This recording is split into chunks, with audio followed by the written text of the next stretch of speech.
I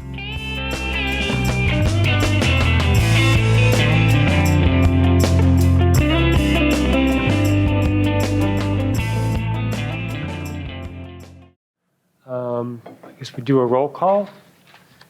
John Adams, Sandra Manito, Present. James Chira, Charles Donaldson, Present. Kyle Early, Alana Garrett Ferguson, Kate Kennedy, Present. Greg Reeves, Present. Jan Ridgway, Present. Adriana Rodriguez. Present. I am present. Terry Wang, and Sharina Zayed. Present. Okay. I know some members are running late, so they can jump in when they're ready. So now we'll move into the listening session. Is Shelley here? Okay. So facilitated by Shelley and Jason Goodrick.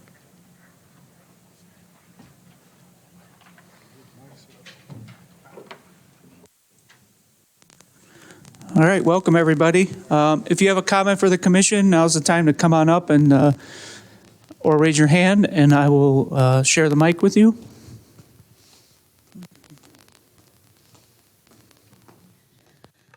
Hello, everybody. I am Samaria Rice. I am the mother of Tamir Rice. I was asked to come in and step in to lay my eyes on you all, to see you all in person, because I haven't had a chance to meet none of you all, so it's nice to meet y'all. Also, I wanted to let you all know that this civilian oversight is much needed across the country, in every community across the country, and the reason it's here is because of the death of our loved ones. I've been hearing some disturbing things about the commission, just a little bit. And what I want to say that, there will be no alliances formed here. This is for you all to make sure y'all educate yourself about the policing in Cuyahoga County and how important that, you all should take this very seriously. And as I'm not gonna stay long because I have to go, but I was asked to come in and step in.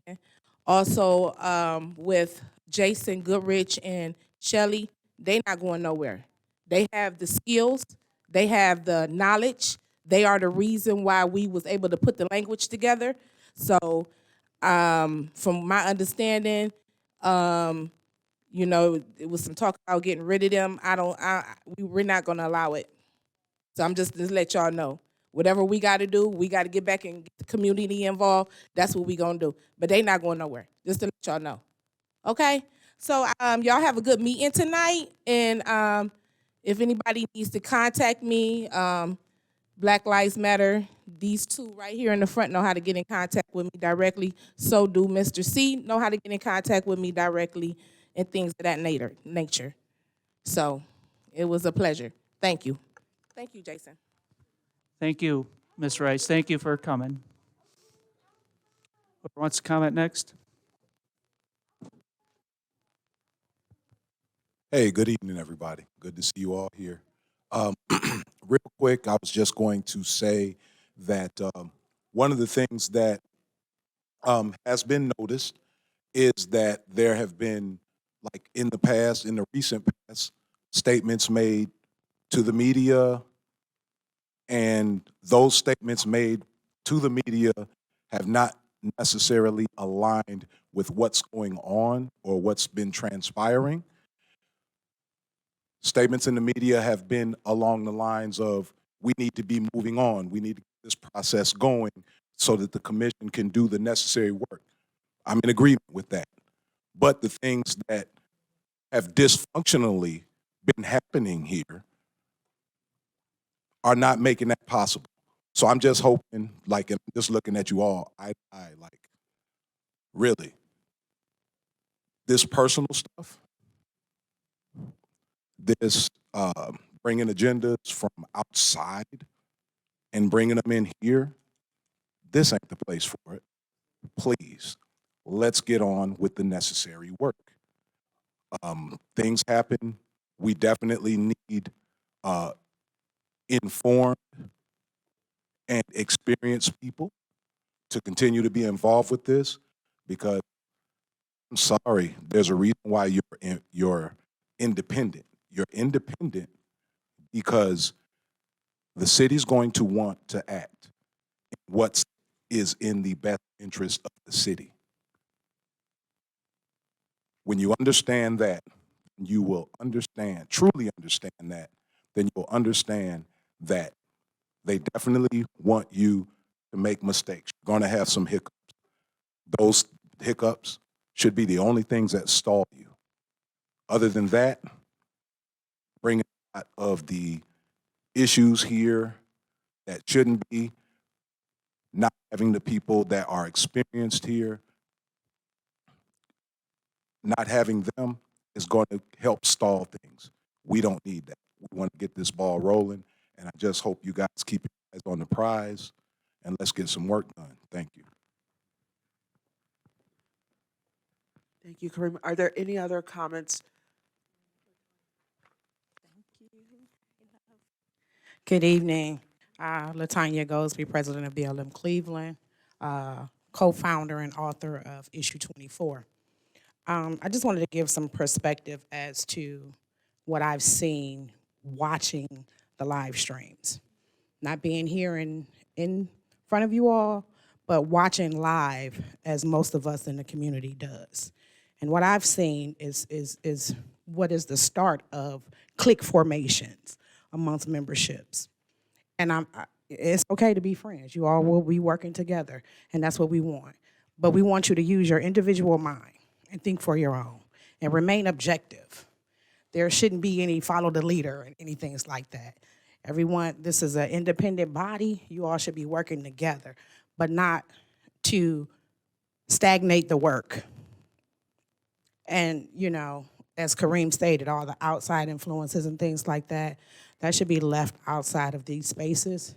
This work is for the commission and for police accountability and oversight.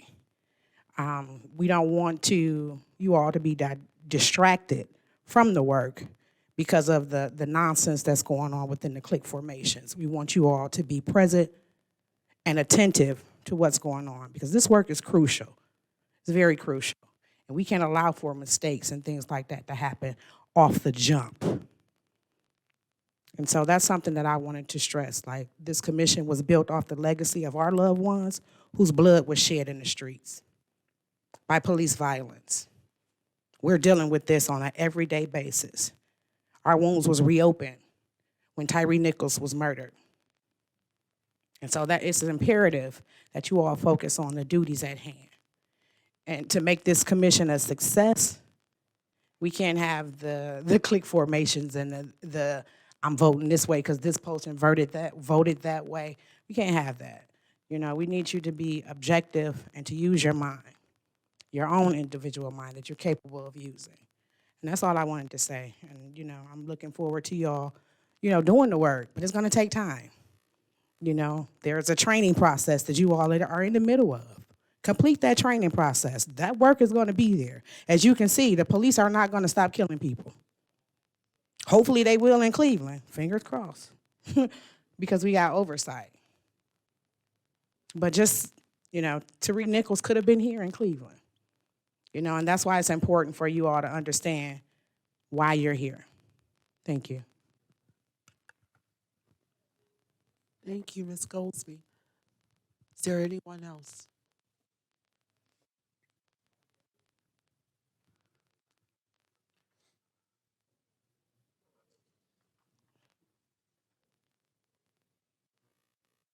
Okay, if there's no one else, then we'll have Councilman Joe Jones, councilperson of Ward 1, come and give us some remarks.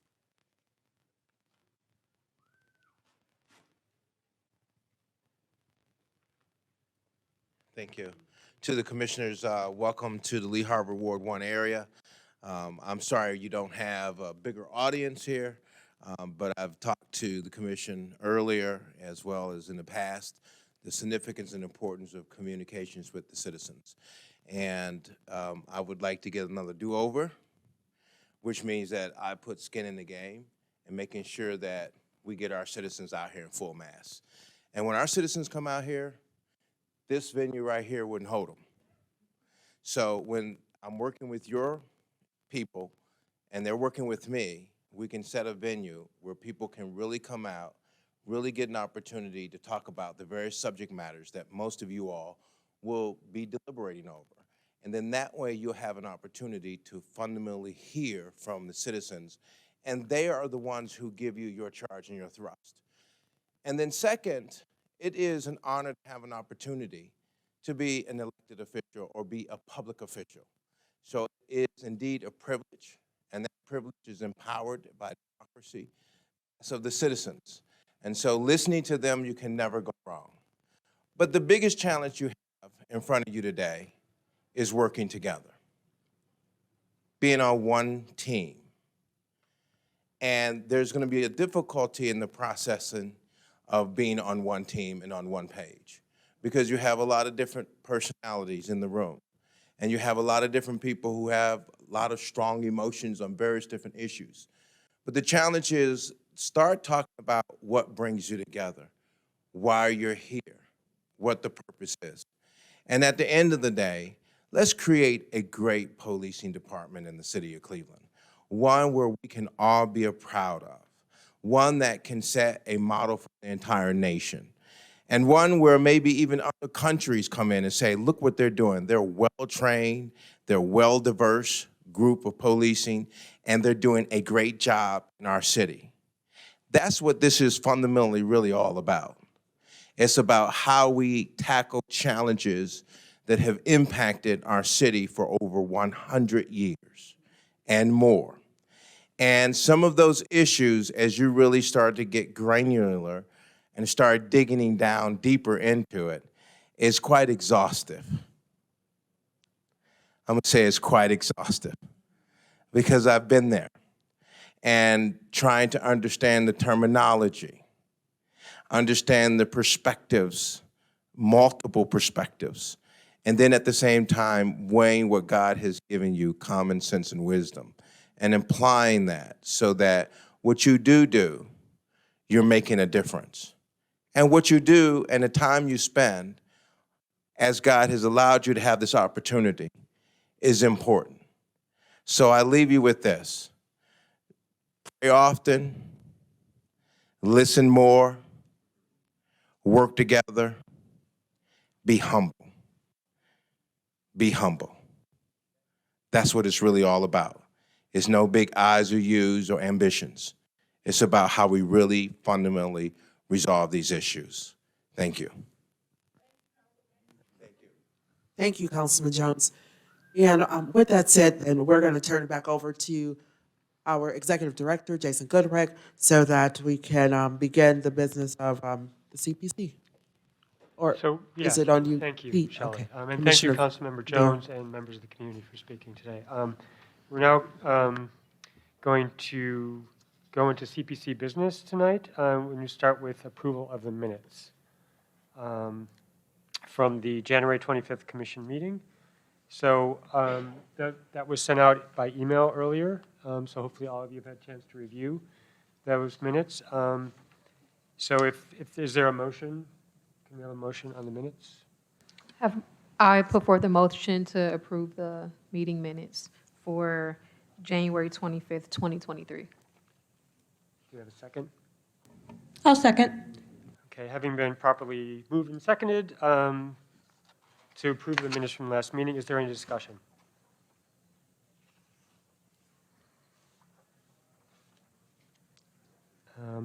I do have one point, very minor point, that Kareem Hinton's name was spelled incorrectly. So it was Hinton, and I think it's Hinton, correct? So that was just one thing I wanted to note when I read through it. Any further discussion? So we'll now move to vote on the minutes. All in favor of approving the minutes, please say aye. Aye. Aye. Should we do a roll call? Okay, sure. We'll do a roll call vote then. John Adams, Yes. Chandra Benito, Aye. Charles Donaldson, Aye. Alana Garrett Ferguson. Kate Kennedy, Aye. Greg Reeves, Aye. Jan Ridgway, Aye. Adriana Rodriguez, Aye. Pete Van Leer, I say aye. Sharina Zayed. Aye. And I'm still seeing Jim Chura and Terry Wong is not here, so, and Kyle Early. So they haven't come in while I was not paying attention. Okay. So we have 10 aye votes and no nays. So the minutes from last meeting are thereby approved. Okay. Next on the agenda, we have committee reports. So the floor is now open for committee reports. I understand that the training committee does not have a report today. Is that correct? No. Oh, I thought somebody. Yeah, we met yesterday. Maybe it was the rules committee. Okay. So who is the chair of the training committee?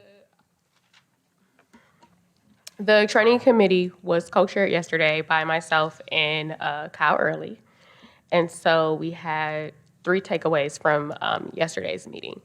One is that the most paramount is that we decided, based on the discussion we had and some of the advice we were getting from the ethics officer, Delonte Spencer, is to have a mandatory training next week around ethics and sunshine laws, since we have been having so many meetings and we have not been properly trained. We will have that next Wednesday at the CPC office from 6 to 8.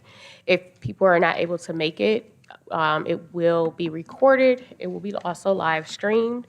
And then you will be required to come into the office, because we want accountability, and watch it at the office if you are unable to make it, because we do know it is last minute, but that is next week. So that was the first thing. The second thing was we voted and moved a motion, and I think we probably have to move that to motion of further with the full commission, was that we added 4 topics to the training schedule that we approved in the training committee. And so those 4 topics were media training, training about transformative and restorative justice, and third and fourth was that we wanted to make sure we also talked to the Hispanic police organization and Black Shield, because both of those unions were missing from the training schedule that we were given. And so I think that's it. Did I miss anything from yesterday, guys? Yes, the 15th. Yep. That is the 15th. That's next Wednesday. So those were the items that came out of the training committee. I think the one that we probably, if people want to discuss, is if you have questions about those 4 topics that we added to the training schedule. Does anyone? Okay. Hey, Alana, can you I'm just? sorry. 6 to 8? No, I was just gonna say, can you just repeat the 4 again? Yes. And I think, so it's probably 3, because I counted 4 with the 2 unions. So we want to make sure, having a conversation with the Hispanic Police Organization and Black Shield. We want media training, and the media training, we also want to include protocols around speaking to the media, around us as communicating as commissioners, when media reaches out, how we want to alert each other. And the last one is a transformative and restorative justice training. Thank you. Oh, and the last thing was in regards to the trainings was I think you guys have seen what was given to us as a sample of trainings we should have. What we also decided was we would like if people could email us if they had thoughts around other people or organizations that they would like to do a training, so that if it's someone we have to pay, we can do cost sharing. But if it's like someone knows that there's a professor at one of the local colleges who wants to train on one of those, on search and seizure, for example, let us know via email whether or not that's an idea that you have, if there's someone who would want to do pro bono, if there's an organization that that will want to come in and do one of the trainings as well.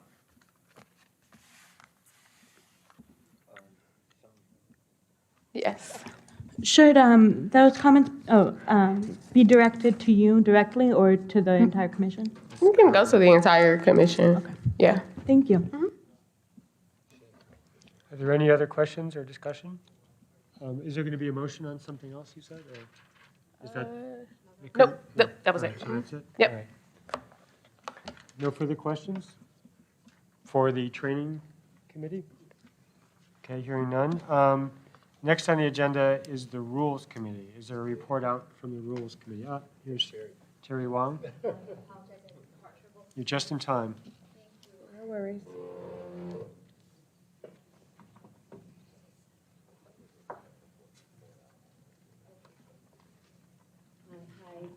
My name is Terry Wong. I was selected as the chair of the Rules Committee, and we just have a brief report. We went through the first part of the rules, and we had a very productive meeting with some small changes. We anticipate going through the second part of the rules and bylaws through our next meeting, and we decided to present the rules in full when we have amended them for the whole committee to go through and approve. So that is basically the update we have, and people can look at the live stream if there are specific concerns. Is there anything else we need to add from? Right, our next meeting for the second part, which will include some of the bylaws for the evidentiary hearing, so that will be important for, I think, the community to participate in, will be Monday at 5 at the office in Perkins. Did you have anything else to add, Jan, or anybody else that's on the committee? No, but I think it's important to list the members of this committee, both for the benefit of the full commission as well as for the public.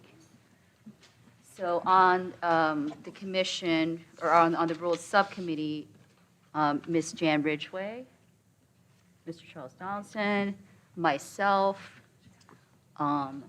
Ms. Adriana Rodriguez, right, and Ms. Chandra Benito.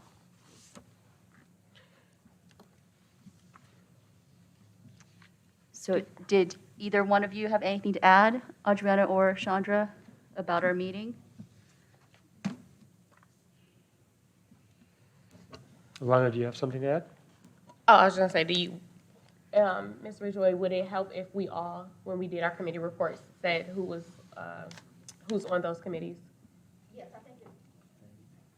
Yes, I think it's important for the benefit of the commissioners themselves, but also for the benefit of the public. Gotcha. Yes. Okay. So just backtracking a little bit. So from yesterday's meeting, the co-chairs were myself and Cal Early, and the members were Greg Reeves, James Chura, who was absent, and Sharina Zayed.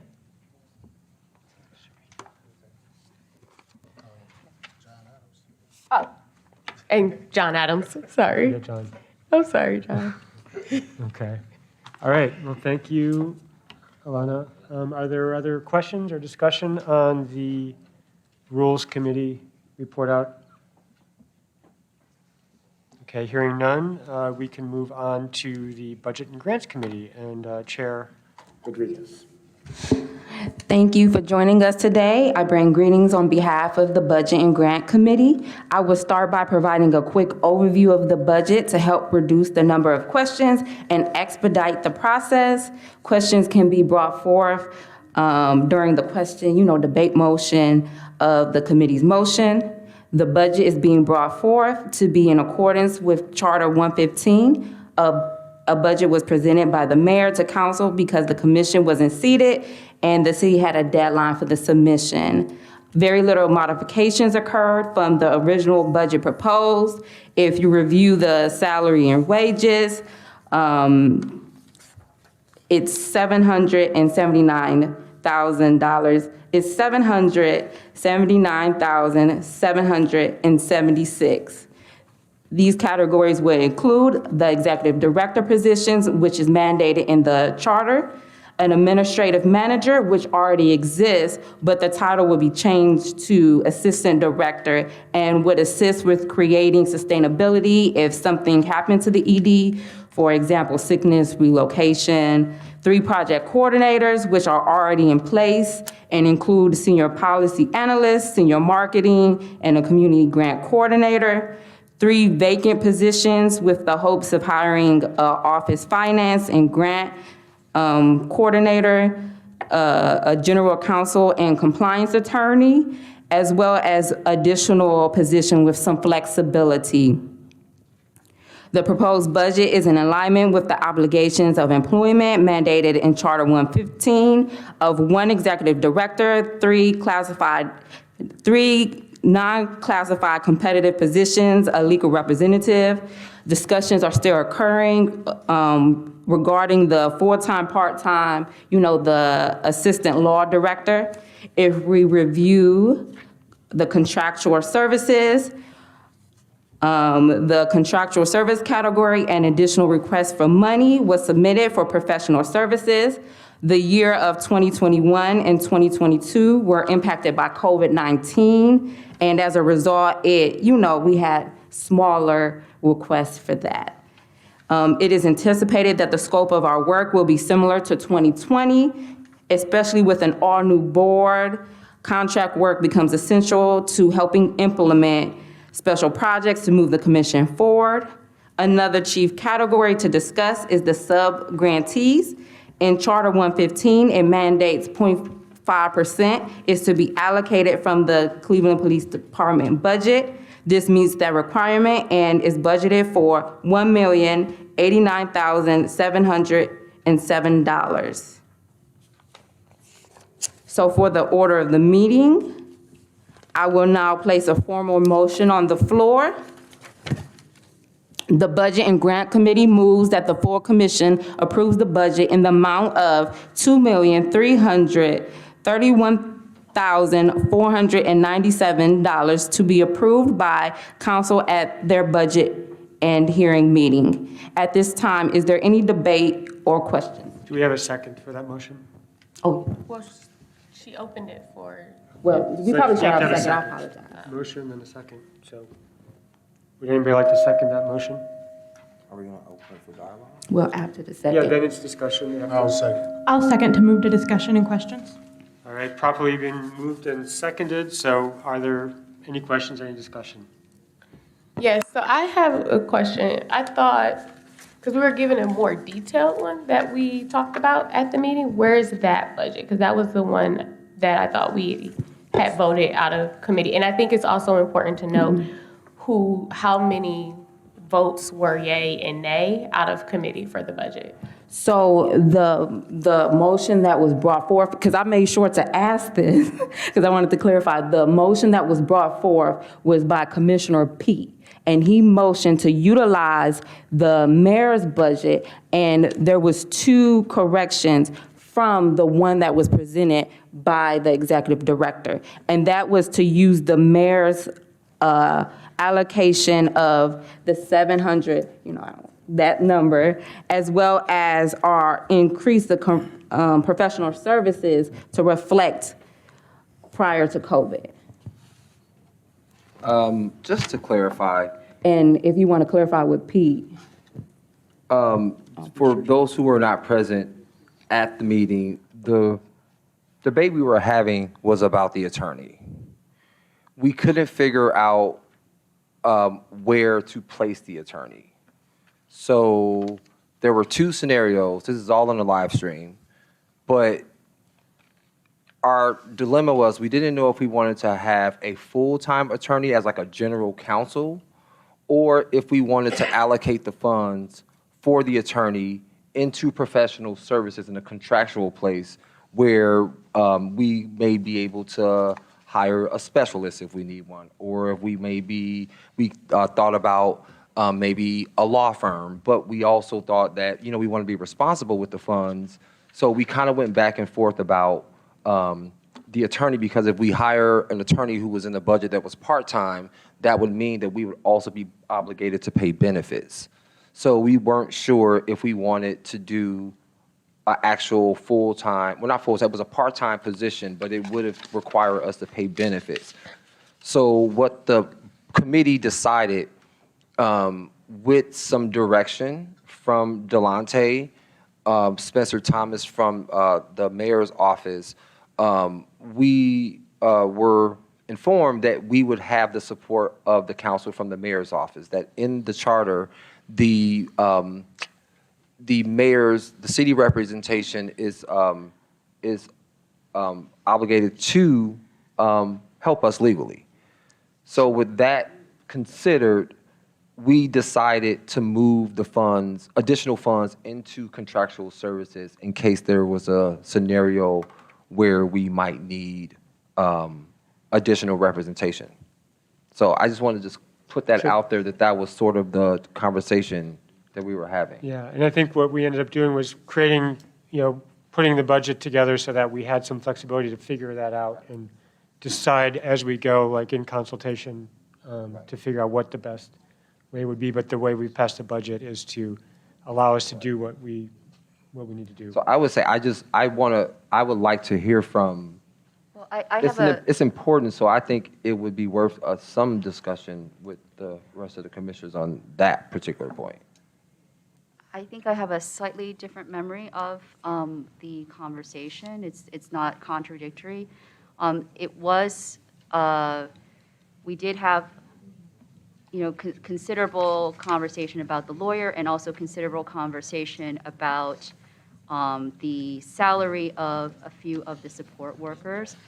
Focusing on the lawyer, at least my perspective was that it was unclear until Mr. Thomas clarified that the lawyer in the budget for the staff is kind of an advisory role. It's an everyday attorney. It is not an attorney that we're indemnified by the city. So if any of us have need for, please correct me, Mr. Thomas, if this is wrong, that would be handled by the law department.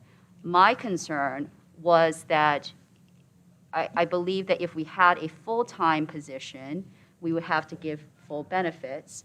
I did not think that a single attorney would have the subject matter expertise to cover all of the different types of law, from not just criminal law, constitutional law, labor law, contractual law, and I was willing to seek outside help for that, additional help, either through the contractual services or we have obviously a lot of pro bono people that may help.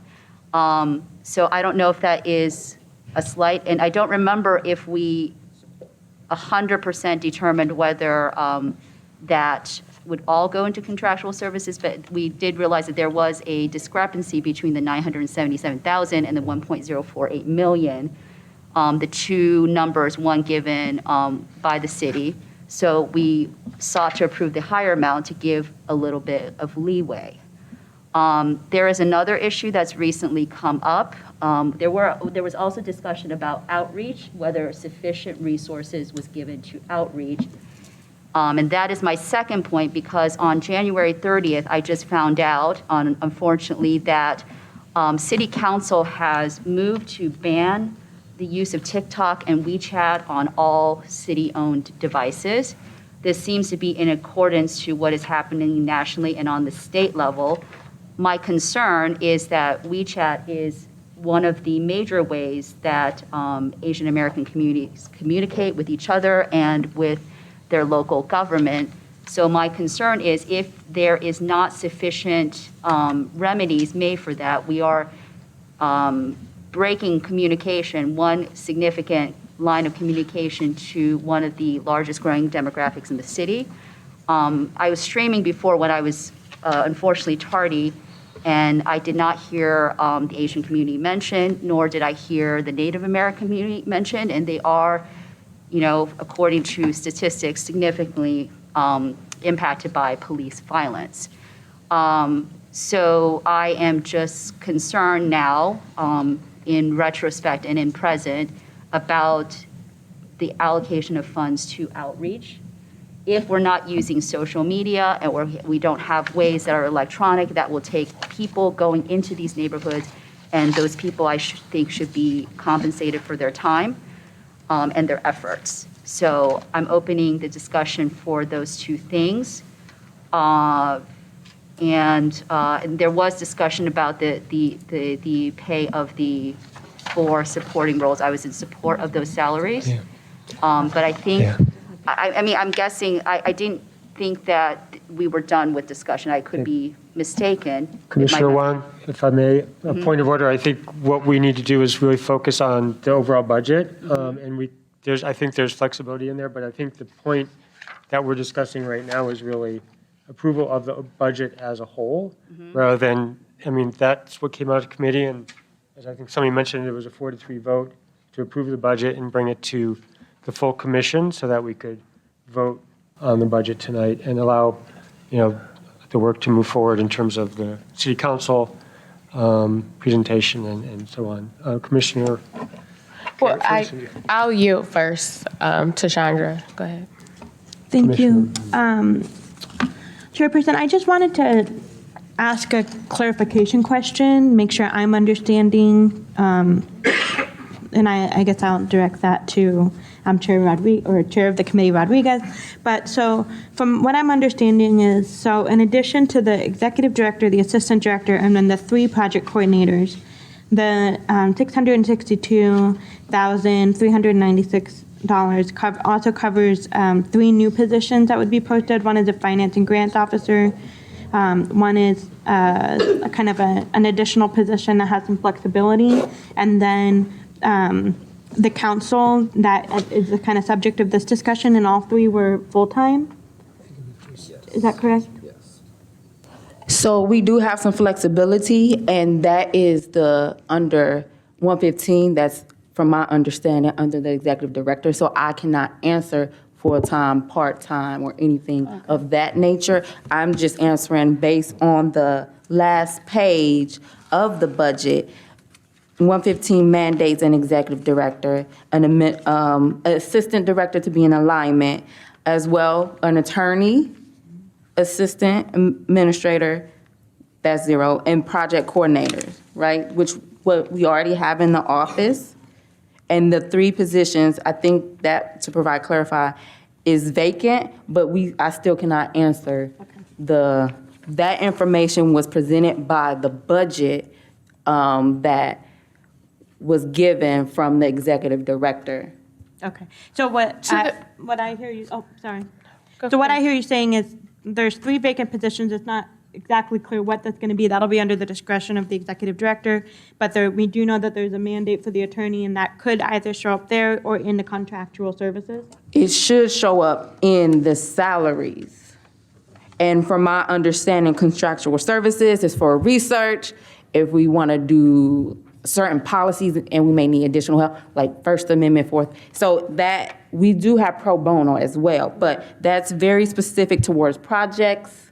So that's. Thank you. Sorry about that. To the chair of the budget. And I think that we were working off of we made the motion to approve the budget from the executive director. And I say that because Terry is right. The reason why is because this budget under salaries does not include the attorney. The other budget is the one that includes the $977,000. We did approve the one with the higher amount so that we could have flexibility, because under this budget, we cannot afford. Commissioner Ferguson, I asked this specific reason because I wanted to ensure. So the attorney, this just means that it's vacant and that we do have an attorney, but that it's not filled right now at this specific time. So this is including the attorney in this budget. This salary amount does not include that. Yes, this does. So, Good point of order. I think it might be good for interim executive director Goodrick to respond and provide detail. So at committee, we were asked to compose, take the city's number, which is $779,786, which included an attorney, right? And then also the existing positions plus the addition of executive director. There is enough in there to cover all the bases of the positions that were mentioned. So what that number gives you is an executive director, an assistant director, 3 project coordinators, an assistant administrator who would be the finance person for the office, and an attorney. You have more than enough money to do all of those positions. That was what the complement that went into this is.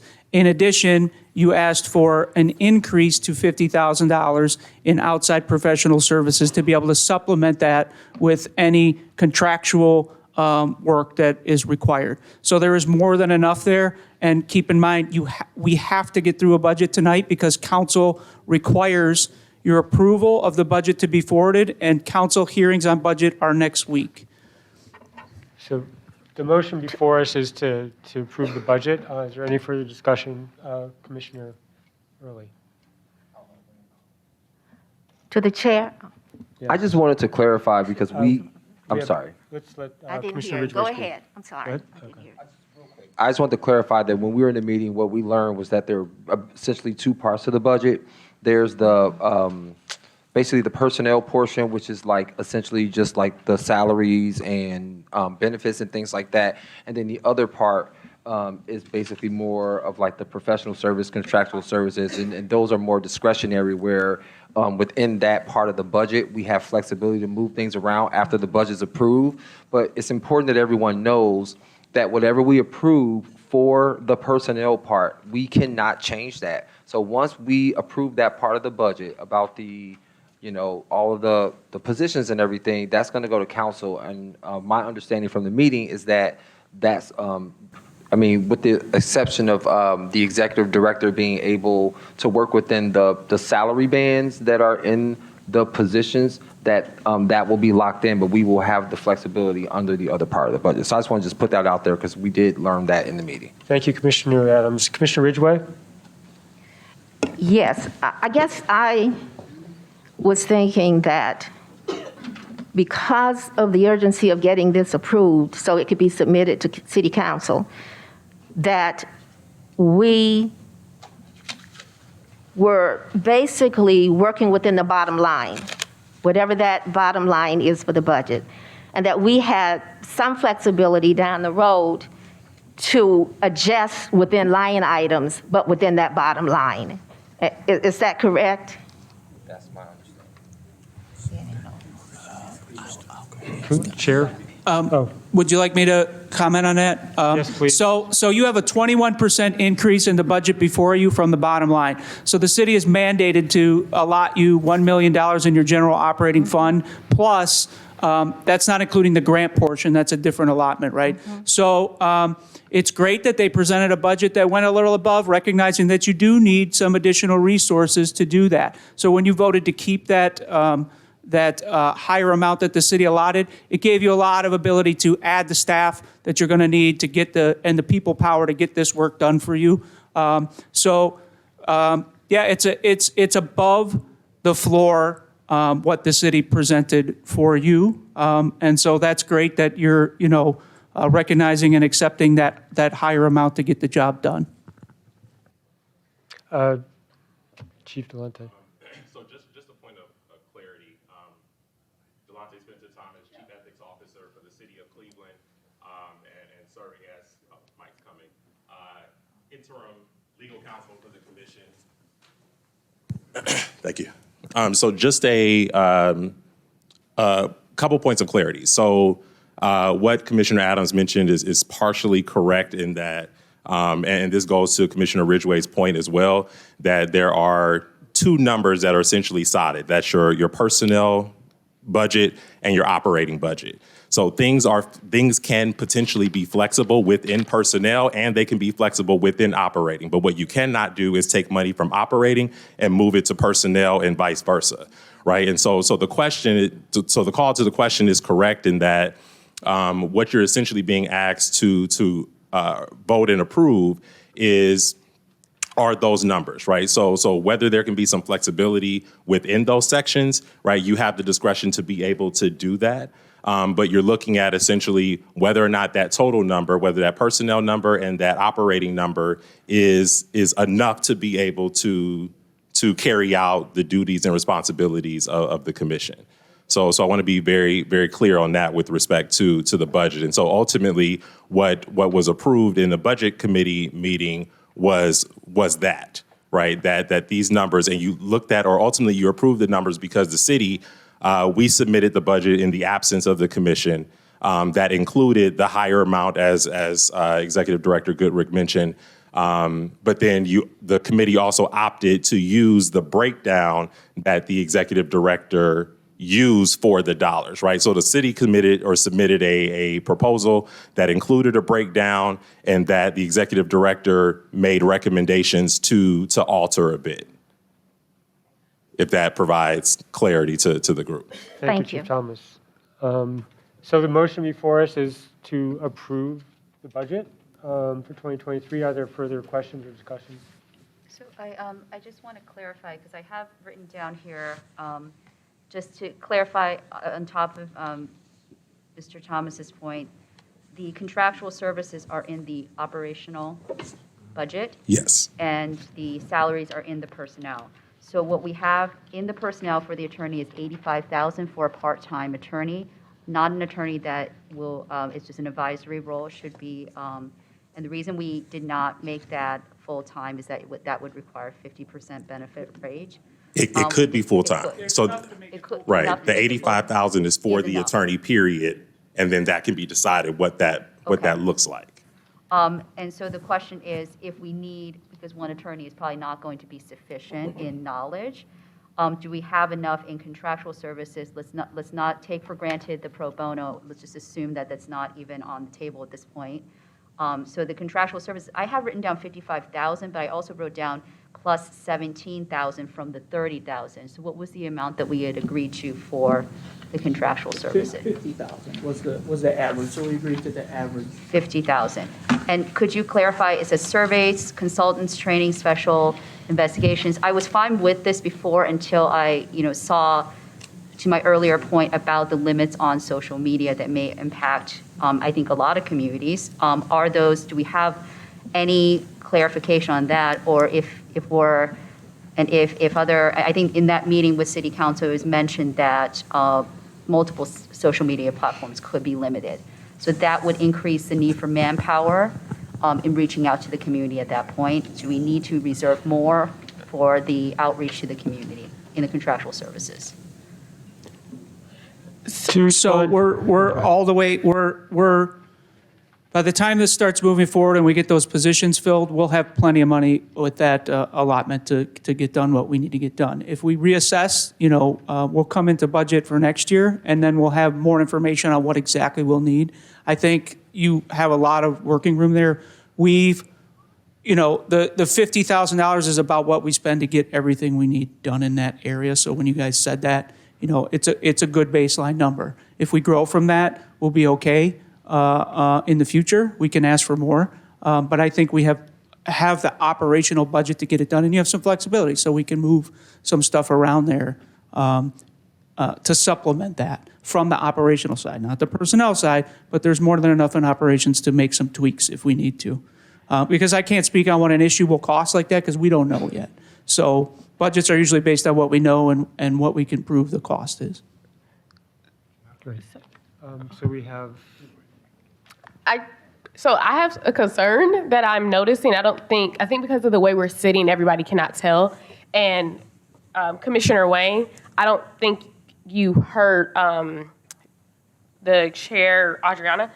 The paper that you're working off of, that you were saying that 85,000, that's not the budget in which we approved that they're talking about tonight. They're talking about this budget.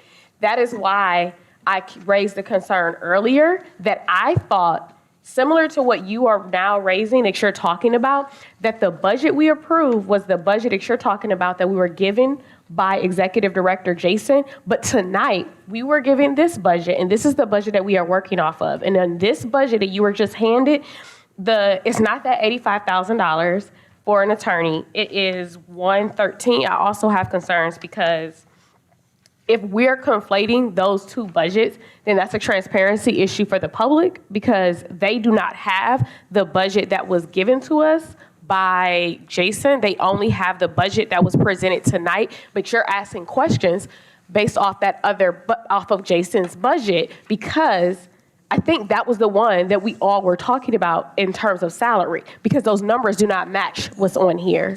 So point to the chair, the salaries aren't set, they're banded. So that's just like a median. It doesn't mean that's what we're paying people. It is a banded salary, so. Yes, so that Jason, we but have to the point. flexibility in Allow there. him to finish, Yeah. please. Yeah, and so that was a planning document, and what we did was follow the motion that was made by the Budget Committee. The motion was to consolidate that into what is the official budget document you're looking at. So planning documents are part of every process.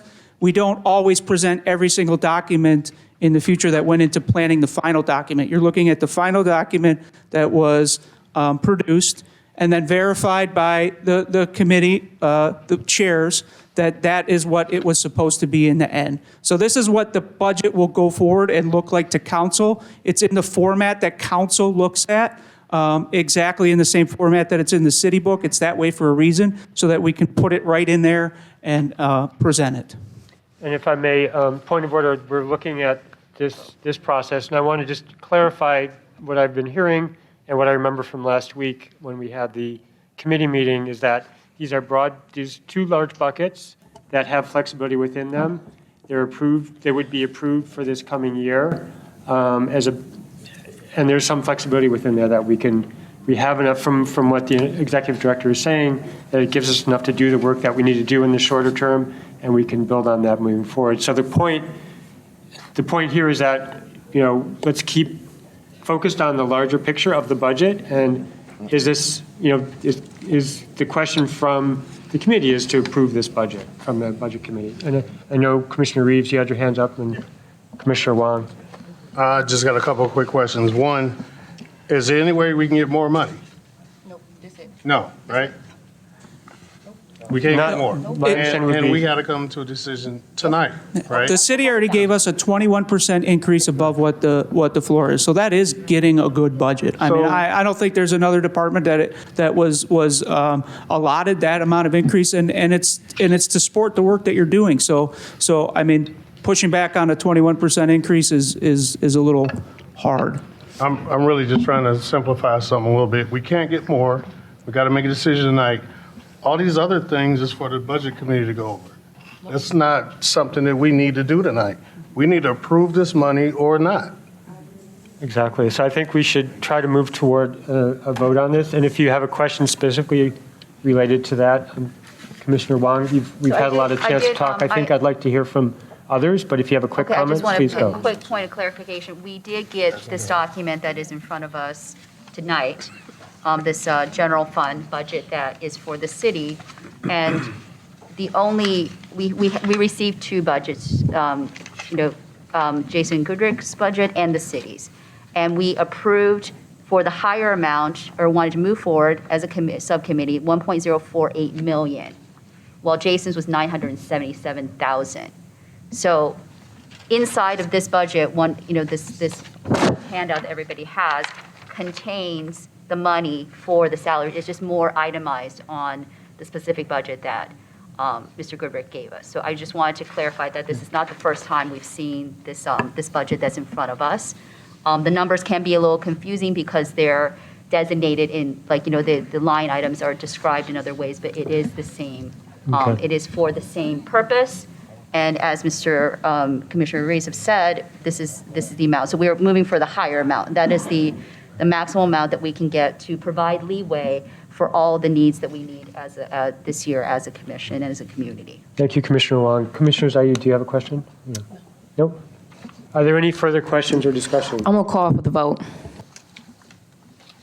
All right, we'll do a roll call vote. The question before you is to approve the budget presented by Chair Rodriguez and before you as a draft and approved by the Budget and Grants Committee. So roll call vote. John Adams. Aye. Chandra Benito. Aye. Charles Donaldson. Aye. Kyle Early. Aye. Alana Garrett Ferguson. Nay. Kate Kennedy. Aye. Greg Reeves. Aye. Jan Ridgway. Aye. Adriana Rodriguez. Aye. Pete Fanler, I say aye. Terry Wong? Aye. Sharina Zayed? Aye. Thank you. So having been moved and voted on, we approve the budget for the coming year. All right. So now we move on to the hiring committee. Is there a report out, Commissioner Donaldson? Yeah, just really quick. We established a hiring committee at the very end of our first meeting 2 weeks ago, so we have not met yet. The plan is to meet at some point within the next 2 to 3 weeks. So as soon as we have that date determined, we will get that out to the public. Great, thank you. And also, just so I can name the members of that committee, as of now, it is Jan Ridgway, John Adams, Alana Garrett Ferguson, Kate Kennelly, Terry Wang, Chandra Benito, and then myself as the chair. Thank you, Commissioner Donaldson. And I would like to be added to that as well. Got it. Thank you. Are there any questions for Commissioner Donaldson regarding the hiring committee? I don't know if it's proper to mention now. There was one thing that I wanted to specify we came through in the Rules Committee that may be of concern. In the bylaws, there is, for the subcommittees, a minimum of 3 and a maximum of 5. And we have now, including you, 7 or 8 on the hiring committee? 8. Is this true? And we see the problem of that is that if we have 7 and all 7 vote one way, that is a quorum, and it does not require going to full commission. So we are, I mean, just as a preview, we are advising that those subcommittees be limited to 5. 6 would be a problem because it requires, a half plus even greater majority. It would probably stall progress. This is something, the hiring, I think, that affects the entire commission, the entire community. So I don't know how to resolve this issue at this point, but I'm just, we haven't passed the bylaws, but these are the bylaws from the previous commission, and we have a kind of pragmatic problem here. Okay, thank you, Commissioner Wong. We'll take that into consideration, and yeah, that's good information to have. I would like to, since more community members have come in, we had a very short community listening session. I don't know, I would love to hear if people who recently joined us have a question or a comment really, because we're here to listen. I see one. Shelley, where are you? Or Executive Director Goodwick. That would be, it seems like if you all don't have any problems with that, because we did have a lot of more time allocated for community listening. Thank you. I got a couple of questions. I was listening to about the budget, about your budget and the monies and things of that nature. I want to make a couple of suggestions. When you hire a private investigator, make sure they're not a former police officer, because if you do, it's the police investigating the police. And if you do, I'm going to say something. I'm just letting you know. Secondly, remember, you're independent. Independent. You can listen to the law department, but you don't have to listen. And I will be glad when you get a lawyer, and make sure you get a lawyer that's dogmatic, that don't care about the city, because that's what you're gonna need. Because if you get sued by the union, which they're waiting, they're gonna have some tough lawyers. I work with the legal profession, and I work with about 20 of them. And I'm just telling you. So I'm just giving you a suggestion. I can't tell you what to do, but I'm just being honest with you. You're independent. You can listen to the law department. You can listen to my buddy back there, Mr. Delonte. I like Delonte, but Delonte worked for the city. So his best interest is for the city. And I like Delonte. But I'm just letting you know. So that's my 2 cents. Thank you. Thank you. Oh.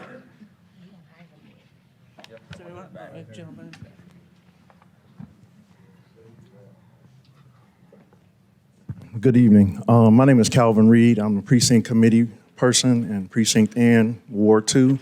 And I just have a quick question.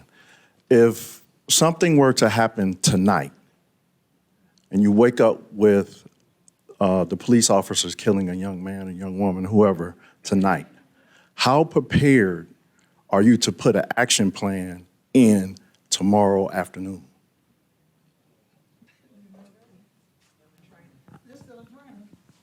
I mean, just give me something so I can take back to my resident. To the chair? Yeah, go ahead, Jan. Yes, we are in the process of being trained, but on the other hand, other investigative services must be done before it gets to us anyway. So there will be other investigations, their results will come forward, we will look at that, and we act after that. So by the time that happens, we will be prepared. But are you prepared to meet before people get to? So a point of order here, I mean, I really appreciate your question. I think Commissioner Ridgway has answered it. I mean, there is a process that happens from the city, and we actually would be looking at what the city does. That's what's in the charter. And also, I would rather not we get into a big back and forth. I want to, with all respect, No, I just, don't see, yeah. he's not doing that. But I think, Put the question out there yeah, for you to think about. sure, It's not an answer, it's something for you to chew on. Yeah. You don't have to answer it right now, but it's something for Right. you guys to think about. Because I understand budgets and salaries, but you're here for the community. sure, Right? agreed, That's what I'm talking agreed. So, yeah. I have thought about that. And I think one of the challenges of the commission is we have to learn how to walk and chew gum at the same time. We do need extensive training. We do have to get the training done. I don't think we would be in a position to serve the community if we did not do all of the proper training. But I don't understand why I still couldn't receive information.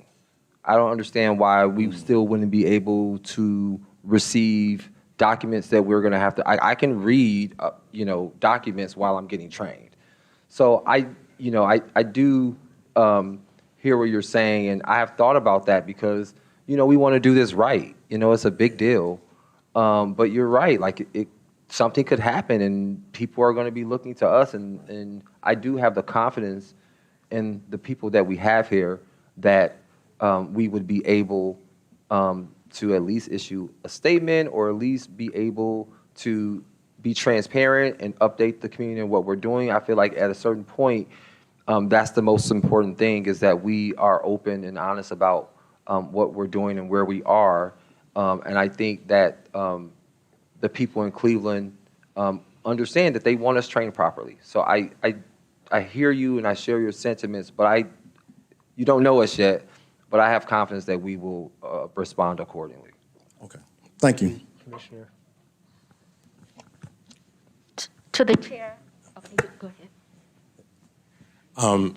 Just a point of clarification, because I think it is very much a valid question, and I want to make sure that that those of you watching and in attendance have a thorough answer to something like that, right? I mean, and it's something that we certainly have thought about internally as well, but I want to make sure that we're clear on kind of how Charter Amendment 115 is structured. So in addition to creating or establishing the Community Police Commission, it also makes independent the Civilian Police Review Board and the Office of Professional Standards. And so the way that that's set up is that if there is some allegation or complaint of misconduct, that complaint will then be investigated by the Office of Professional Standards, right? So it's not the actual commissioners that do the investigations, it's the Office of Professional Standards.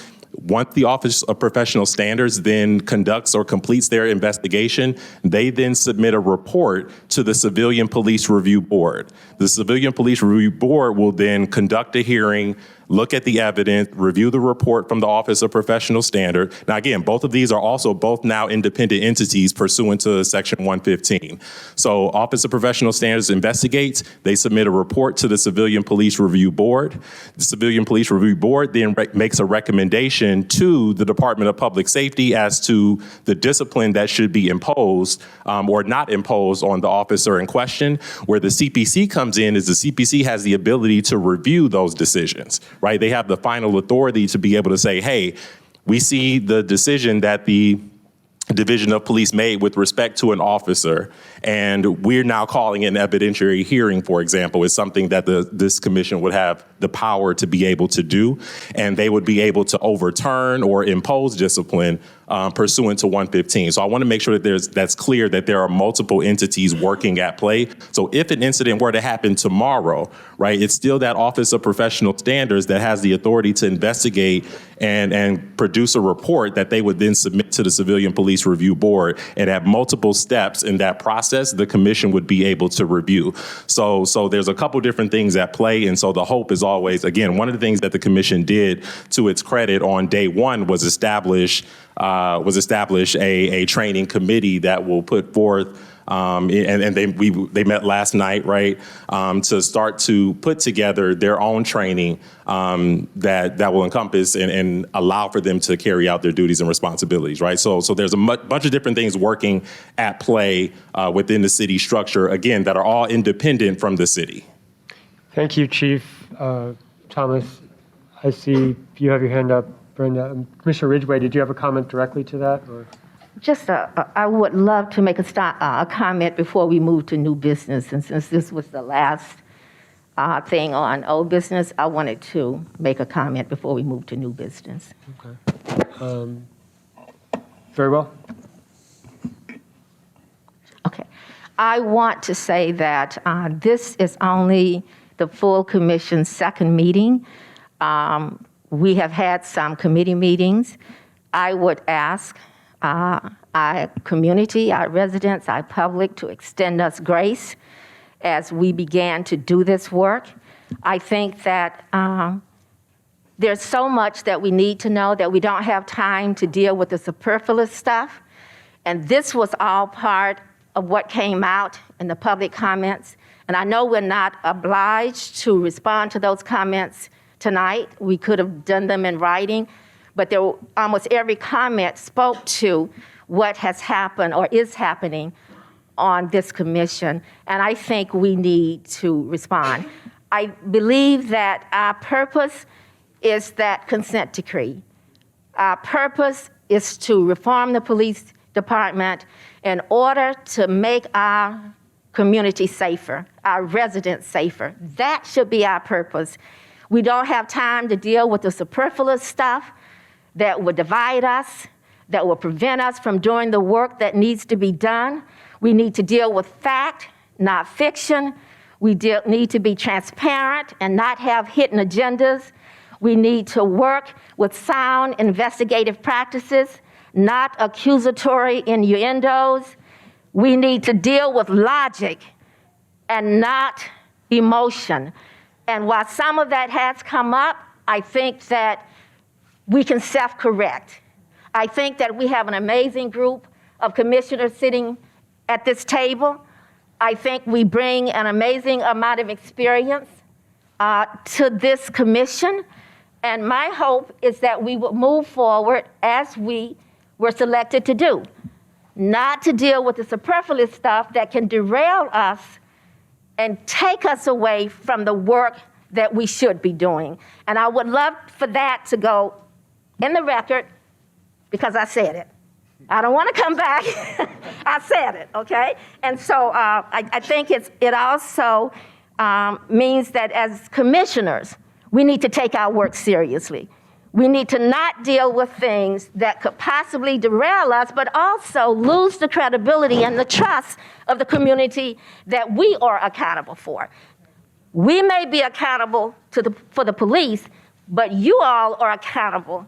I mean, we are accountable to you as residents, and we need to maintain the trust.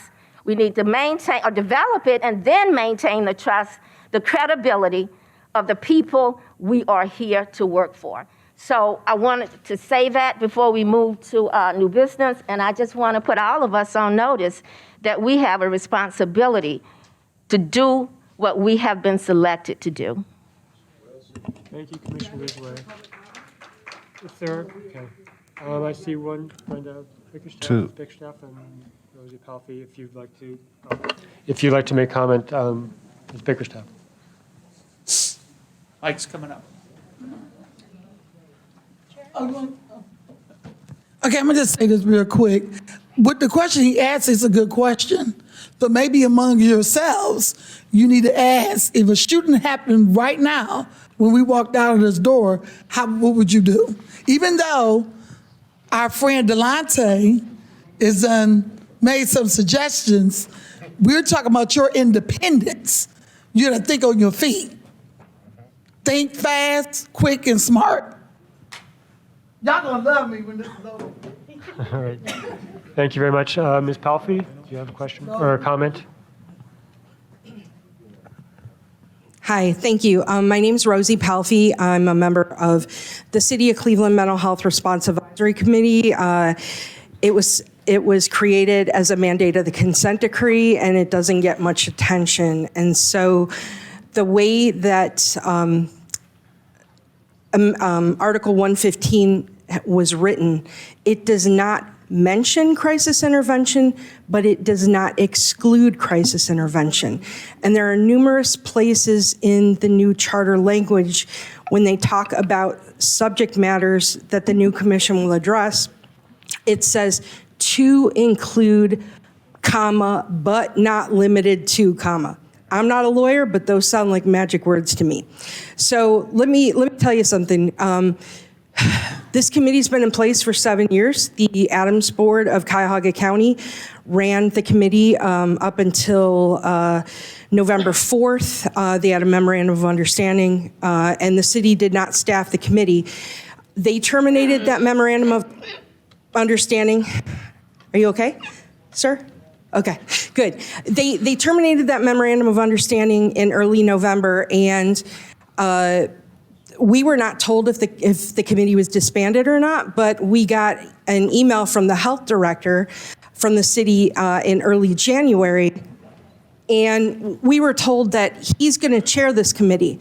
Well, we don't have a consent decree because somebody in the health department violated people's rights. So I want you all to think about, I'm not asking for an answer, but how is crisis intervention going to figure into your work? And the other thing is, I've watched your committee meetings, and it's a little bit confusing because you all are talking about documents that we can't see.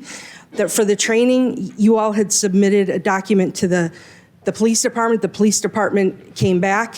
The budget is clear as mud. I was watching that video and the what do you call it? Also looking at the mayor's budget estimate book. I can't find anywhere where it refers to an attorney. I couldn't find that language anywhere. So I think there's going to be a lot of questions from the community about that. And one more quick thing. I believe it may have been Ms. Ridgway who, during the orientation, raised a concern about the digital divide and getting notice out.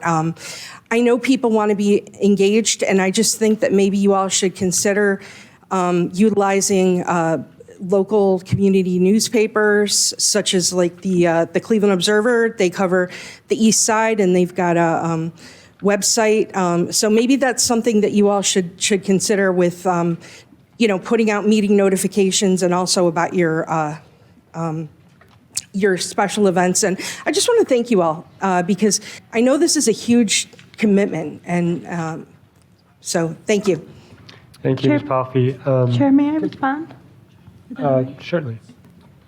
Can you remind me your first name again? Rosie. Rosie, that's right. Rosie, I just wanted to say thank you for bringing up that really important point. I'm a social worker. I'm also a person with a disability, and one of the things that I'm going to be submitting for addition to the training is people with disabilities, and then also specifically talking about crisis intervention and people with experiencing mental illness. And so I just want to say we hear you, and we're so grateful for the advocacy that you've been doing. Chair. Commissioner Early, you had your hand up earlier, so I want to respect that. Yes, I think it's going to be important moving forward that we also have a segment in our presentation with the community, some steps or some information about how the commission functions, to be able to educate the community about the process and how that works, and also just taking a moment so that they can become familiar with Charter 115. When we do these tours or when we do these community events, it's going to be vital for us to educate the community as well as hear from them, but it's a great opportunity for them to engage and understand the process of how this commission actually works. Thank you. Commissioner Wong? Hi, Ms. Rosie. Thank you so much for mentioning that. I did want to know, echoing what Commissioner Benito has said, that I personally know of cases where it is not just the mental health, but how mental health intersects with race, ethnicity, immigration status, and other ways that make our citizens vulnerable. I have been following a bill by U.S. Representative Katie Porter out of Orange County from last year, and it has passed in September. So this bill is called the Mental Health Justice Act, and it provides grants for local and state governments to train a separate mental health unit in response so the police are not the first responders. And this, I should note, passed with bipartisan support. So when I noticed that it had passed, I will follow up on that. And if you and other community members would like to cooperate or help us in making sure those grant money comes here and that it's used properly, and obviously any other commissioner that would be interested. So this is a great victory. I think that our elected officials recognize that people under mental distress are not to be criminalized, and that the police are not the best first responders in those cases of medical need. So I think that we need to, take the steps as a city to respond to what the federal officials are already providing for us. So I just want to thank you for reminding us again. My understanding is if we take away all the other identities and elements, the statistic is a harrowing 25 to 50% of people that are under mental distress when encounters with police will succumb and die. So if that is anything, if one group is impacted the most, it is people in that category. So thank you again for your comment. Yes, Tanisha Anderson, as we know, she was obviously African American, but it was also a mental health call. Yeah. Thank you. Commissioner Wong, are there other comments? And thank you to the community for being here. I think. Are there other comments? Is there any more comments? You had your hand up earlier. Anyone? Richard? Oh, no.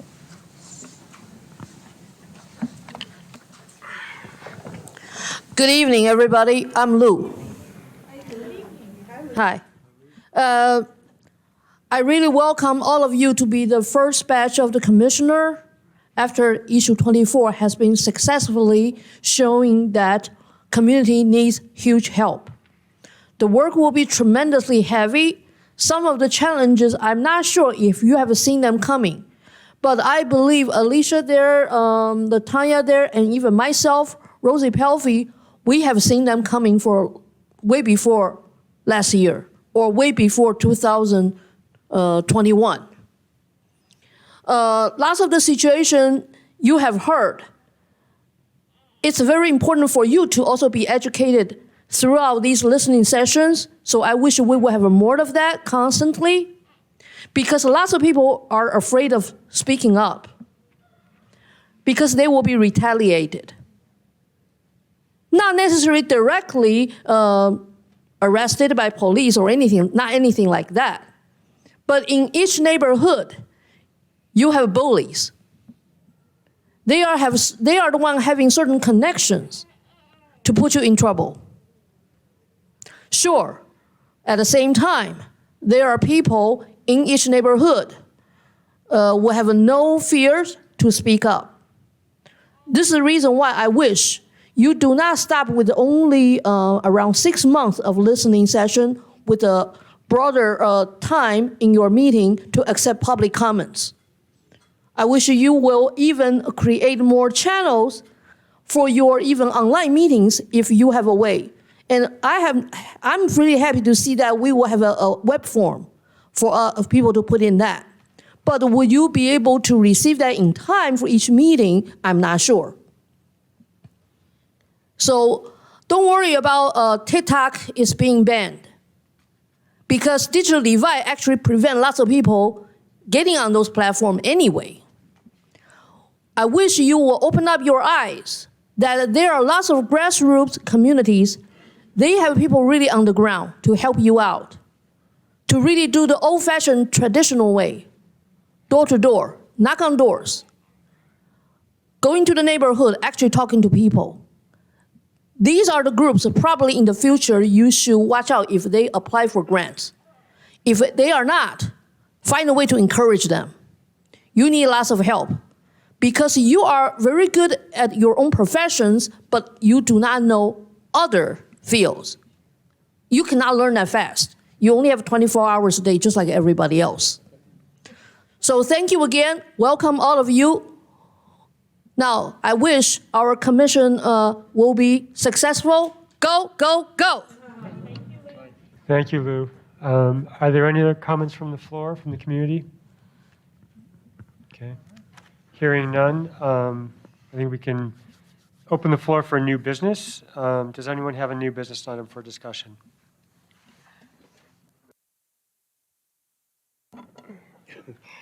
So I believe it was last week during one of our meetings where it came out that we had not made a statement in regards to the killing of Tyree Nichols. After that statement was made, because we were in a committee, Adriana called me and asked if I would draft up a statement that we could look at tonight and just have it up. Do a motion just to discuss it. After that, John Adams, yesterday I mentioned it in committee, he offered to help me with it. So I did email it to everyone. I know most people did not see it, so I did bring physical copies of that statement that I'm gonna pass out. And then I'm just gonna make a motion that we are able to discuss it.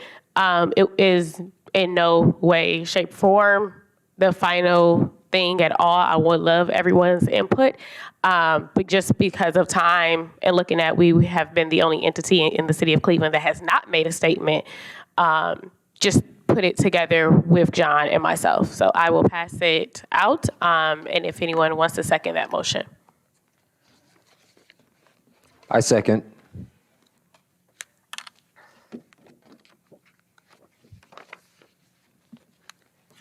So a point of clarification, what's the goal is just to talk about it for a bit? And To then- see how everyone feels, so take a minute and, I brought extra copies.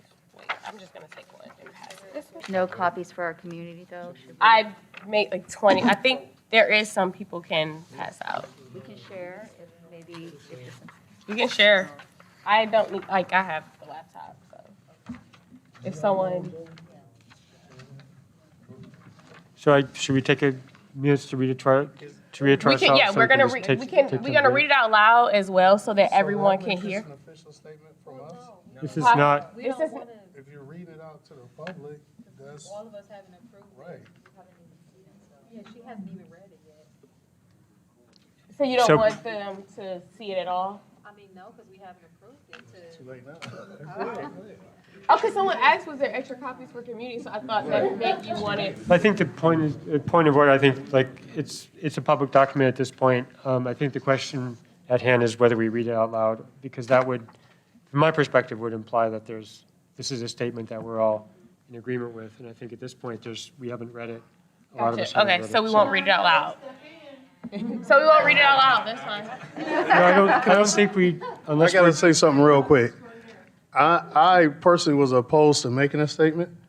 And this doesn't represent me. I've never read it. I didn't have any input in it. It wasn't put before the full commission. So I'm just opposed to it right now. You want me to tell you why?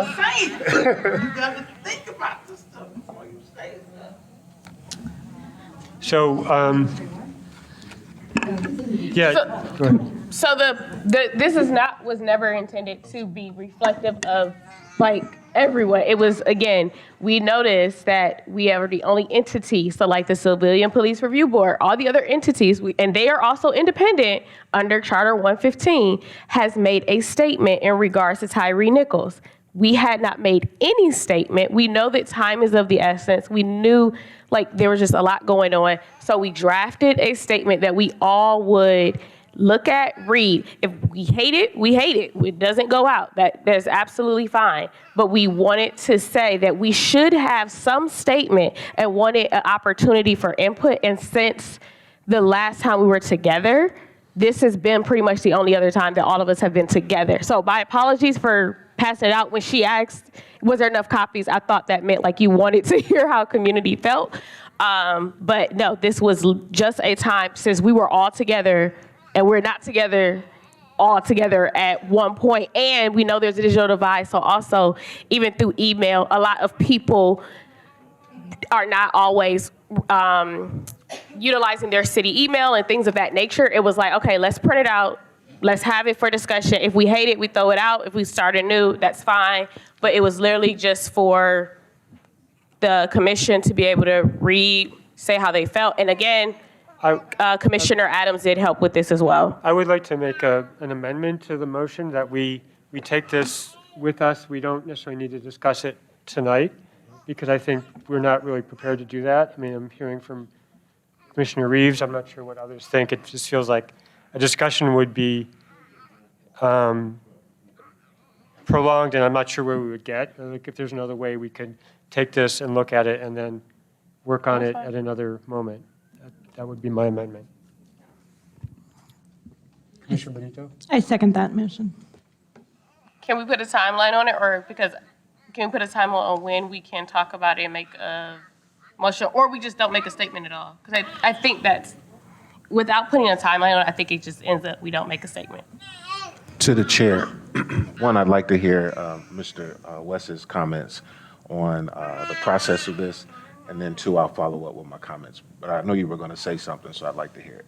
Chief Vellante, Thomas? Thomas, sorry. I was listening to Kanye West on my way over here. Wake up, Mr. West. Here we go. All right. No, it was actually going along the same lines as Pete, right? So if you guys want to vote to decide whether you're going to make a statement or not, right? That includes you going back and corralling around what that statement looks like, right? You can do that, but you do want to be careful about making that assertion tonight when you haven't yet discussed it internally as a group, right? So you can't make decisions outside the public eye, but you can have discussions and can transact or send documents to each other, et cetera. But once you make a decision, then it's out there. I got here a little late. Great, thank you, Chief Thomas. So to your point. Yeah, you're so I correct, think, Pete. so we have an amendment to the motion to take this back and discuss it at a later time to work on it together. Chairperson, I believe Chairperson or Commissioner Early also said they had a comment. Oh, right, thank you. Sorry. And so to that point, so that we're not conflicted amongst 13 people that have 13 different things to say, can we as a commission trust two of our commissioners to draft a statement that will be presented to us that we can put out to the community?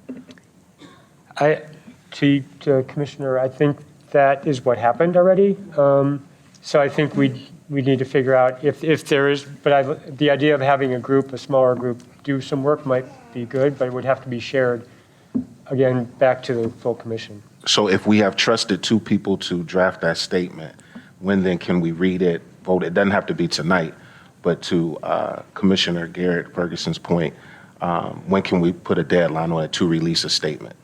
So if I'm hearing you, it's an amendment, a proposed amendment to select a date. To select a group of people to do this work and then put a deadline. I just got one quick question. So we've agreed to put out a statement, or are we going to vote on it? Exactly. We have not. I have a motion. I motion for us to move into executive session. We can't? Oh, So yeah, this is not an area to move into executive session. okay. Well, I don't know. So at what this you can point- do is table. We have to table the motion. We have to table the motion. Right. And So we have we- to vote on that. So we to can't table it, make, or- so can we make a motion on whether or not we're going There's to a have a motion, statement? there's a motion on the table right now. It was Okay. to discuss this. There were some amendments to that motion. So it sounds like we need to table that motion in its entirety, as amended, as proposed, as amended. So I would move that, I don't know if I'm allowed to as the chair, but somebody needs to move that we table the amendment, the motion as amended. I make that motion. Does anybody second? I'll second. Okay, thank you. All right. So you I'm sorry, what need to was- call that to a vote then. Yes, a vote. Do we need to do a roll call vote, or does it matter?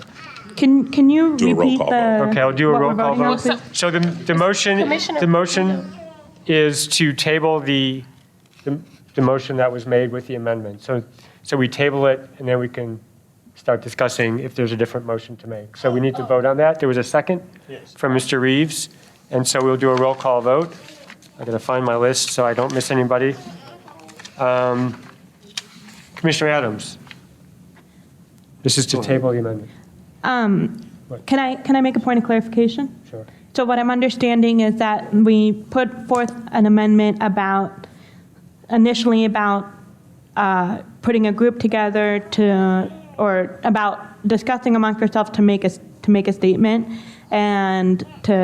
but then there was another amendment, a couple other amendments that were made, and so now you're asking to put these amendments to the side so that we can have an open discussion, and so that's what you're proposing right now, and that's what we're voting on, is whether to table the amendment so that then we can have a general discussion? Is that correct? There's a motion that's been seconded to table the entire motion that was under discussion with the amendments as initially proposed and then with the amendments. So we would then start with a different motion if that's what we decide to do. So I will go through a roll call vote. Commissioner Adams. Aye. Commissioner Benito. Aye. Commissioner Donaldson. Aye. Commissioner Early. Aye. Commissioner Garrett Ferguson. Aye. Commissioner Kennedy. Aye. Commissioner Reeves. Aye. Commissioner Ridgway. Aye. Commissioner Rodriguez. Aye. Commissioner Van Leer, aye. Commissioner Wang. Aye. Commissioner Zayed. Aye. Properly approved by all commission members who are present in a vote. So is there any new business that we want to discuss? Commissioner Reeves. So now we bring this back up, right? Should we even have a statement, I guess would be the discussion we're having? Table everything. No, so we There can could be a start new over, because discussion there's so and many new- amendments. I can tell you why I am opposed to making a statement. I think, I agree, we definitely probably should have, but now it's late, and we didn't because of the timing of it. When this was happening, we hadn't even met for the first time yet. So how could we possibly have come together and put out a statement of one voice? You know what I mean? And now, what can we say that hasn't already been said? We were busy trying to get these committees together and get started on our work. The statement is definitely important, but not when we're not prepared. We don't even know the rules yet. So that's why I'm opposed to making a statement now. I agree with Greg Reeves. I think we should focus on training. And I think it's so late in the game, and I just think we should move forward. Commissioner Wong. There was a vigil in Cleveland for Tyree Nichols. Commissioner Ridgway and I attended. We heard many community voices. I think we need to think about the purpose of issuing statements like this. Tyree Nichols is, I think, obviously because it's another killing of a African-American man, but it did bring to light certain deeper complexities about the state of police. And those are the things that I feel the commission maybe properly position to comment on if we have data or studies that help people understand and make sense of the contradictions that we are now seeing, the pervasiveness of these killings and brutality. That I think would be appropriate. So I feel we need to first orient ourselves as to the purpose of a statement, because I don't know. To me, listening to all, not just people that are in more proximity to that type of danger, but to hear the families of people who have lost loved ones, 93 families in Cleveland. Those are the voices that I would like to lift up. And it's not to, I just don't, I agree with them. If we don't have anything to add at this point, I don't know if it's, to me, it's not like a public relations thing we should be doing. It should be, serve a purpose. Thank you. Thank you, Commissioner Wong. Commissioner Ridgway. I would like to add my voice to Commissioner Wong. I also feel that what we have in front of us is too long, it's not succinct. I also believe that we need to be mindful of grammar. There are lots of things in here that we need to be concerned about as we move forward as a commission. I do think that there's an issue of timeliness, and I don't know if we have passed by that. And this, what we see in front of us speaks a lot about our own issues in the city of Cleveland. I think it has the potential to provide, to create more of a rift between the work that we're trying to do in building, doing something as far as police reform, and also building the kind of relationships that we can have to have an honest conversation to deal with issues. It deals too much with us instead of what's happened in Memphis. And I think if we are sending this as support for Memphis and what happened there, it should be focused more on them and not on us. Thank you, Commissioner Ridgway. Are there any other comments? Commissioner Benito. I would like to acknowledge I think what was, I'm assuming the intent behind this, which was a desire to show the community that we care and that we're watching and paying attention and that we take this seriously. And so I just want to validate that. And I hear a tension that's come up several times in this meeting. And also that was brought up by the gentleman in the back with his very thoughtful question about what would happen if something happened tonight, which is the tension of this work is so long overdue. This work, people have been fearlessly doing this in the community, and this incredible power and responsibility this commission has been given. There is a desire for us to start doing some of that work and to take the power that we have been blessed to have to start making change. And I just would like to encourage us as a commission to take a beat, because when they crafted, including some of the fantastic people who are in the room who crafted this, they did so intentionally, carefully, and we also as a commission need to move with that same kind of intention. Like Commissioner Wong said, that there needs to be purpose behind the things that we're doing. And so I think that the intentions are good of wanting us to be able to act, to start to move quickly.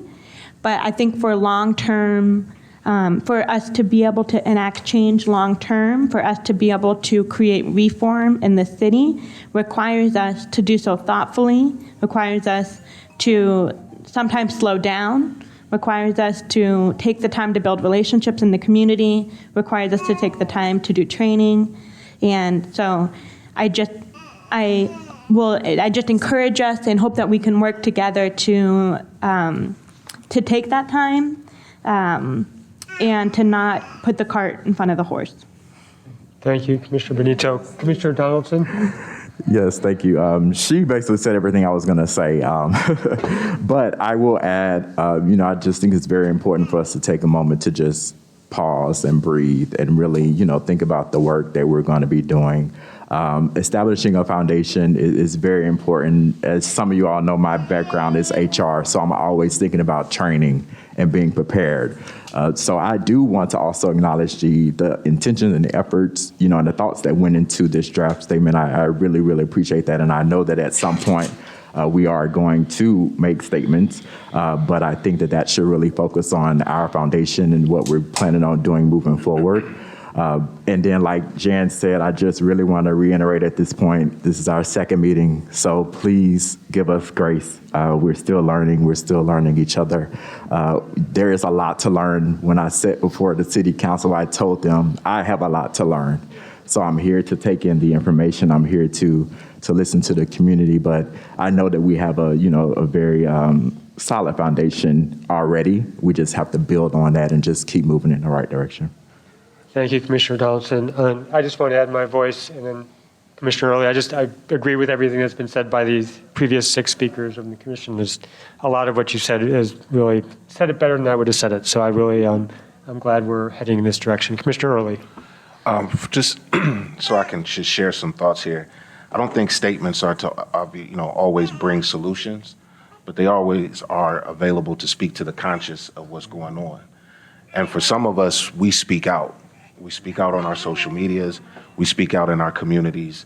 Of course, we do have to be mindful of our fellow commissioners, but not all of us have to learn how to talk to the community. Some of us have the pulse of the community. So I never want this commission to be fearful or hesitant to make statements that share our connection, our sympathy with those who experience horrific murders and the distrust of our police departments, whether it's in Cleveland or around the community, around the country. So I just wanted to put that out there because we're not talking about a statement having to be like this long. It could be just simply that our commission stands with the family. We're praying for you, in your time of hurt, and we're here to help in any way, whether that's locally or nationally. But to the point that some of us do speak out, and I want to share my thanks to those who drafted this letter, because it takes time to put your thought and effort into it. And maybe we can figure out a better process so that we can continue to speak out and not have these type of discussions. Thank you, Commissioner Early. Commissioner Adams and anybody else, any other commissioners who have not yet spoken on this subject? So what I want to say is that we have to have a voice. Right now, I don't know what our voice is.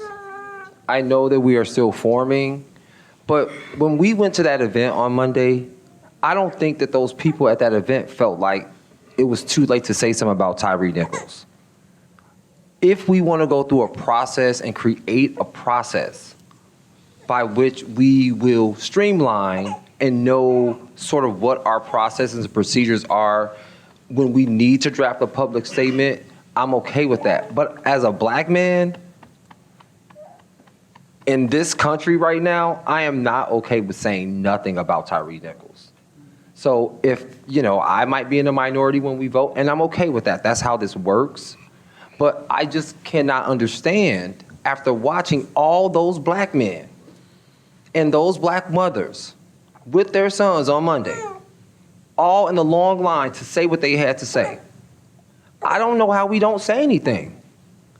So my thing is, it's never too late to do the right thing. I agree that maybe this is an opportunity, so maybe one of the things that comes out of this is one of the things that we prioritize or that we add to the docket of things that we have to figure out is what is our process for making public statements. But I am going to go on the record and say, I think we would be wrong to say nothing about Tyre Nichols. I'm okay with revising, shortening, whatever the other commissioners want to do, but our intention was to have a voice for our commission. I mean, we just had 5 black police officers in Memphis, another black city like Cleveland.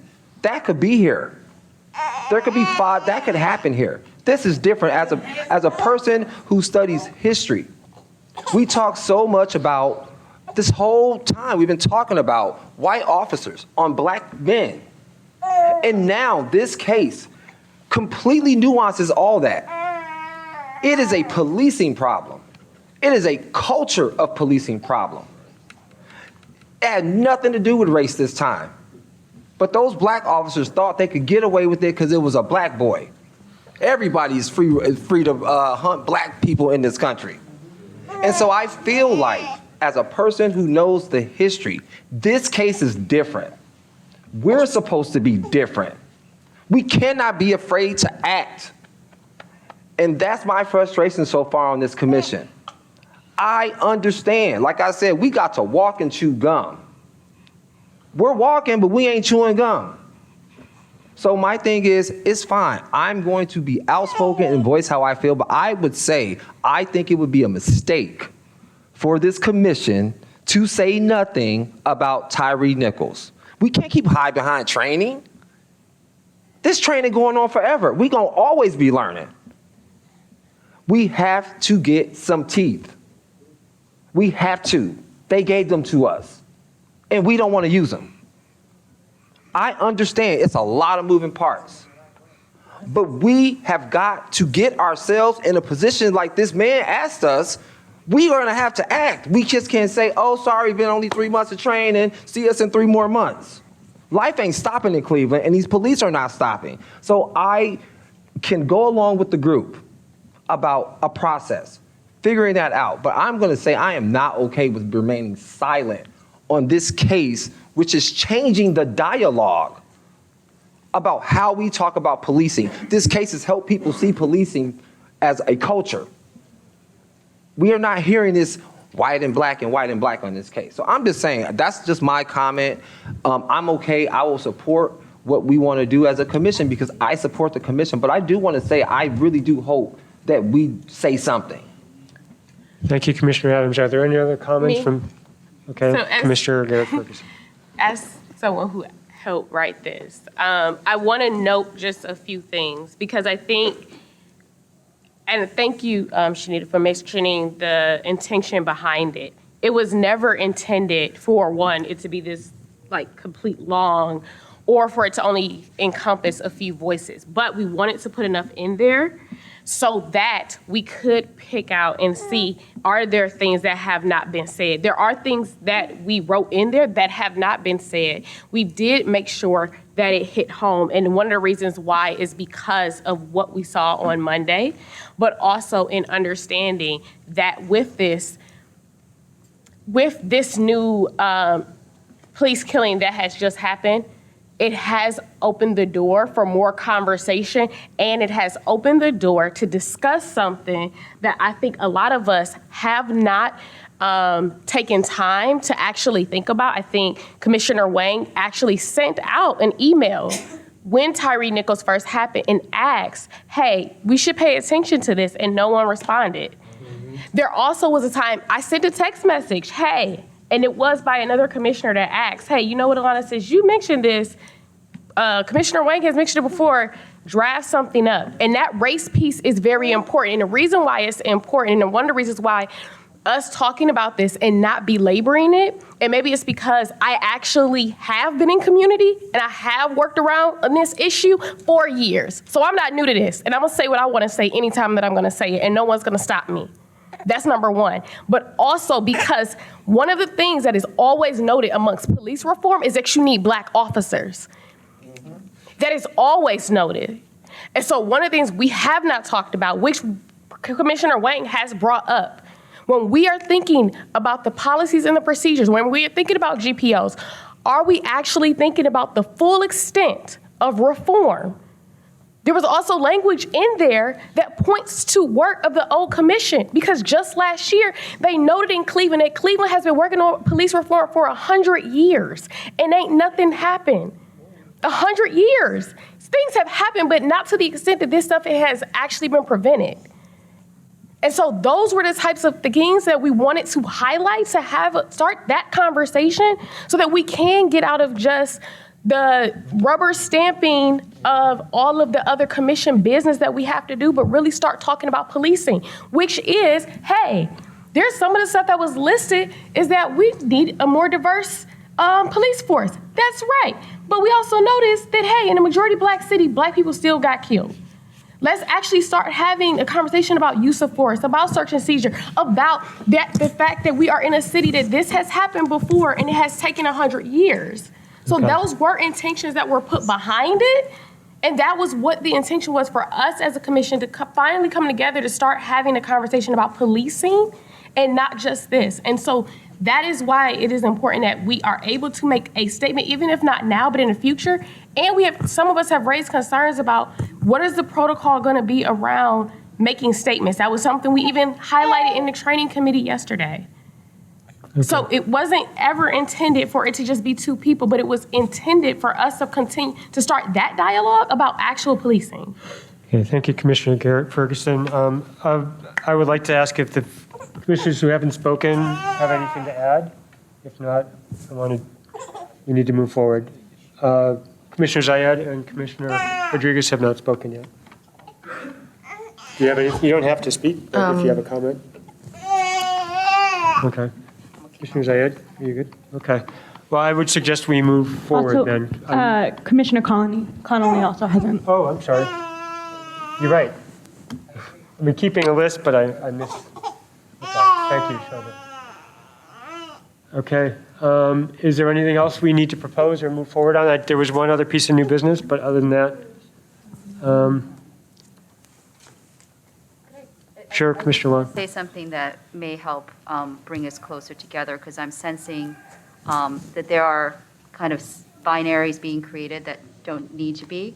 And I'm hoping I'm not presuming anything for anybody on this commission. I don't think anybody didn't want to say something about the horrific death and beating of Tyree Nichols. I think the only suggestion from my perspective is that when someone's life is taken, and now unfortunately for everyone to see on camera, we have to make sure that that is not taken for granted at all. And the only way that it could ever, I mean, nothing is going to bring Mr. Nichols back. Nothing is going to change the pain and the injustice that his family feels. However, this is what I meant by the purpose. If our purpose is to, there are people in our community that, even in this room, that may not agree about what happened there, right? We see the same video. We see this, maybe the variable of race is removed, but the conclusions are still different. I am just suggesting that if we draft statements like this, that our purpose is to deepen the consciousness of our community members, bring them to a shared understanding. Because you're right, I have in the past actually experienced pushback for merely noting that white people do die at the hands of police too. And the numbers are, when I ask people, and the New Yorker has just, I understand obviously certain minorities are disproportionately affected, but the number may be surprising that more white people die. And we're certainly not going to explain, in this city, because it's majority African American, we may not confront this as much, but we're certainly not going to explain to the parents or family of a white person that has died at the hand of a police officer that they were statistically less likely, right? It's their family. Point of order here, Commissioner Wong. I mean, if there's a proposal that we want to consider, then we should do that, but I think, yeah. Right, so my proposal is, my only concern about a statement like this is that we need to be more balanced, and this is an opportunity to deepen our understanding with not just Tyree's story, but what's happening all over the nation. We have many people in our community that do not have the time to, they know from their experience, right, from their common experience. But if we can fortify the conversation, I am just concerned about what we are adding to the conversation at this point, because I can see that a lot of the information here might be very familiar to me historically, but may be difficult for other people to accept. And we Okay. have to bring the entire community Thank you. along. Thank you, Commissioner Wong. So I'm not hearing, I don't know that there's more discussion to be had. If there's not a concrete, like, this is our next step, we can take this up at another time. I propose that we continue the discussion, at a different time and move forward with our agenda. The one piece that I have in terms of new business would be to select a chair pro tem for the next meeting, who will work with the executive director to develop an agenda for the next meeting. And that's what we planned last meeting, to appoint a new person at each meeting. So I would love to propose Commissioner Reeves, but yeah. I know that our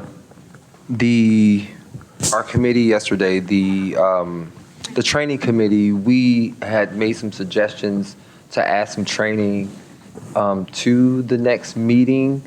So I know that we met yesterday, so we didn't really have a chance to talk to everyone, but we were gonna suggest that maybe like the Kyle or Lana, one of the co-chairs of or Greg, one of the people on the training committee could lead next, because it'll be easier. They wouldn't have to coordinate two people with the new chair and then the committee coordinating the training. Sounds good. So, I second your motion, Pete.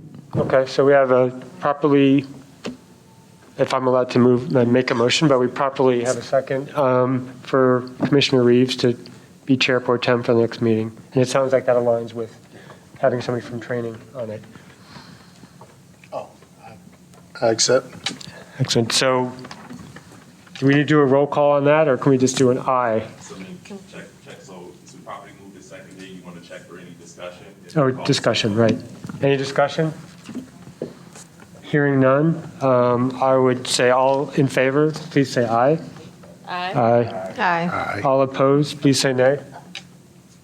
Any abstentions? All right, the ayes have it. Commissioner Reeves. And with that, the next, is there any other new business that anybody wants to bring up? The final piece of order then would be to properly adjourn. I'd like a motion. A motion that we adjourn? You have a second? I second. I second. Properly moved and second. Any discussion? Unanimous consent. All right, all in favor say aye, please. Aye. Any opposed?